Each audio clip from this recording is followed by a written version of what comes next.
Seja bem-vindo ao 10º episódio da série Menopausa e Reposição Hormonal. Hoje eu vou contar tudo o que você precisa saber sobre a menopausa e a reposição hormonal.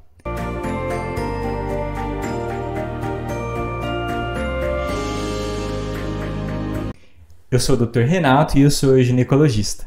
As mulheres entram na menopausa em média aos 51 anos de idade, com 95% das mulheres tendo sua última menstruação entre os 45 e 50 anos de idade.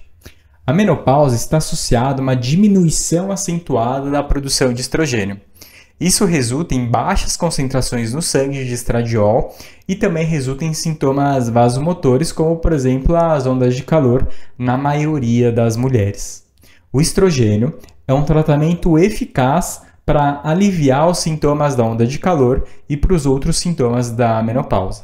Mais ou menos 50% das mulheres pós-menopáusicas vão desenvolver sintomas de atrofia vulvovaginal, incluindo ressecamento vaginal e dor na hora da relação sexual, conhecida como síndrome genitorinário da menopausa.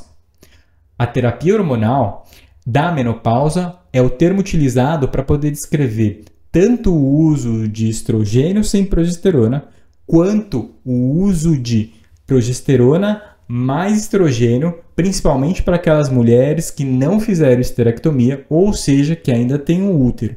Isso porque, quando nós utilizamos o estrogênio, há um risco de hiperplasia endometrial se você não usar uma progesterona junto para poder inibir a ação desse estrogênio no endométrio. O principal objetivo da terapia de reposição hormonal é aliviar os sintomas da onda de calor. Outros sintomas associados à perimenopausa e à menopausa que responde ao estrogênio incluem os distúrbios de sono, depressão do humor, em alguns casos até dores nas articulações. Mulheres em tratamento para sintomas da menopausa, como por exemplo as ondas de calor, elas necessitam de estrogênios sistêmicos. As mulheres tratadas apenas para a síndrome urogenital da menopausa, que são aqueles sintomas incômodos de ressecamento vaginal e dor na hora da relação sexual, devem ser tratadas com estrogênio vaginal em baixa dose em vez do estrogênio sistêmico. Todos os tipos de estrogênio são eficazes para poder aliviar as ondas de calor. Os estudos mostram que a frequência das ondas de calor diminui naquelas mulheres que recebem o estrogênio, seja esse estrogênio por via oral ou por via transdérmica. A gravidade das ondas de calor também diminui mais com o estrogênio em comparação com o placebo. O estrogênio está disponível em várias formas: oral, adesivo e também em forma de gel para poder ser aplicado na pele. A escolha da via é baseada na preferência da paciente, disponibilidade do medicamento e no custo. Na maioria das vezes, nós iniciamos com uma preparação transdérmica ou oral. Nós preferimos o estradiol porque ele é estruturalmente muito idêntico ao principal estrogênio secretado pelo ovário.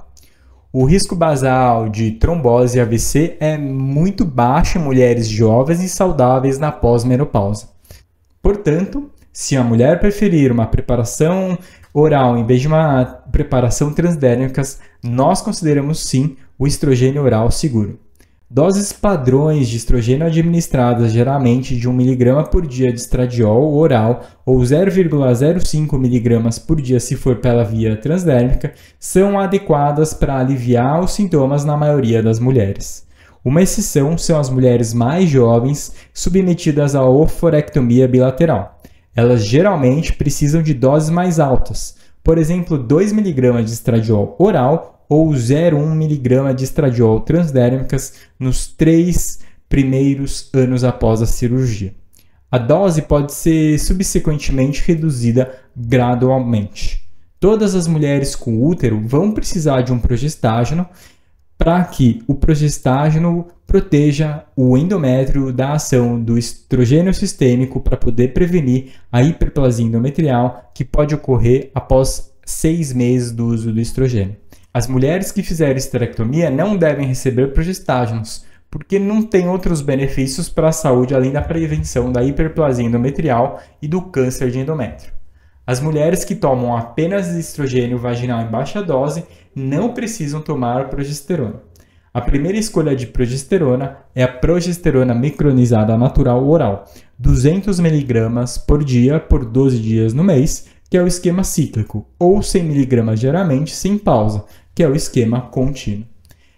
Nós recomendamos que a progesterona seja utilizada à noite, pois algum de seus metabólitos pode causar sono. Existem razões para acreditar que a progesterona natural é mais segura para o sistema cardiovascular e possivelmente para a mama. Uma outra opção de progesterona é o acetato de medroxiprogesterona, 2,5 mg por dia. Embora seja protetor do endométrio, ele foi associado a um risco aumentado de doença cardíaca coronária e câncer de mama quando administrada com estrogênio. Além disso, esquemas que usam medroxiprogesterona contínuo versus cíclico podem estar associados a um risco maior de câncer de mama. Agora, eu vou falar sobre os efeitos colaterais. Os efeitos colaterais comuns do estrogênio incluem dor nos mamas, que geralmente pode ser diminuída com o uso de doses mais baixas. Algumas mulheres apresentam sintomas de humor e inchaço com a terapia com progesterona. O sangramento vaginal ocorre em quase todas as mulheres que receberam esquemas cíclicos de estrogênio com progesterona, que é aquela que a mulher toma a progesterona apenas 12 dias no mês e é comum nos primeiros meses de regime contínuo de estrogênio associado à progesterona, em que a mulher toma a progesterona de uma forma contínua, diariamente, sem fazer pausa de 18 dias no mês. Algumas mulheres são incapazes de tolerar a administração cíclica de progesterona devido aos efeitos colaterais de humor e inchaço. Além disso, os progestágenos cíclicos quase sempre resultam em sangramento de privação mensal, o que pode ser uma preocupação do estilo de vida de muitas mulheres.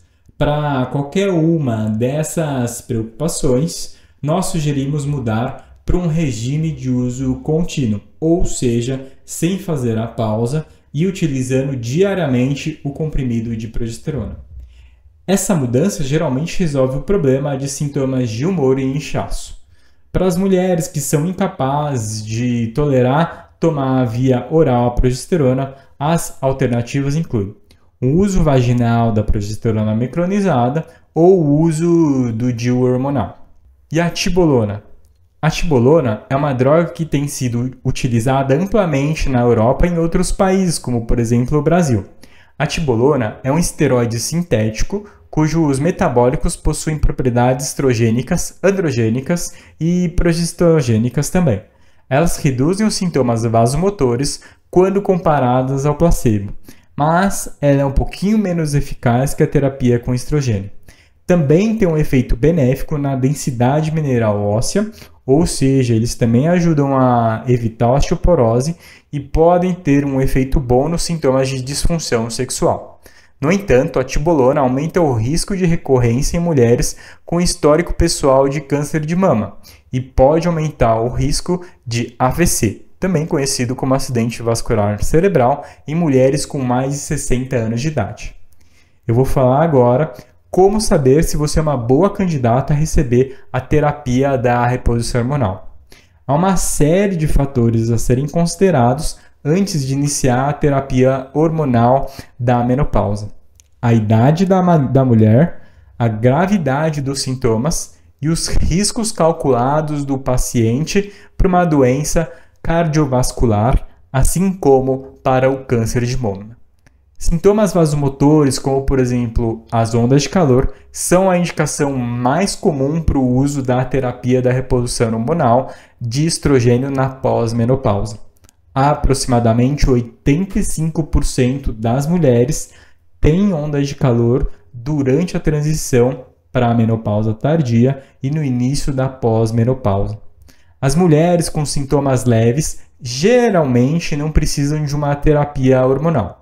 A maioria das mulheres com sintomas moderados a graves associados a um impacto negativo no sono e na qualidade de vida são candidatas muito boas para poder receber a reposição hormonal. Porém, apenas 25% dessas mulheres procuram atendimento para poder fazer a reposição hormonal. O início da reposição hormonal é uma opção segura para mulheres saudáveis e sintomáticas que estão dentro de 10 anos da menopausa e que têm menos de 60 anos de idade e que também não têm contraindicações para a reposição hormonal. Ou seja, quase todas as mulheres que procuram o início da terapia médica para sintomas da menopausa o fazem por volta dos 40 aos 50 anos de idade. As mulheres nessa faixa de idade devem ser orientadas de que o risco absoluto de complicações para mulheres saudáveis, jovens e pós-menopáusicas que tomam a reposição hormonal por no máximo 5 anos é muito baixo. Eu espero que eu tenha ajudado você a entender um pouquinho sobre a reposição hormonal. Para ficar dentro dos próximos vídeos que eu lançar nesse canal, aproveite e se inscreve no meu canal. Tchau!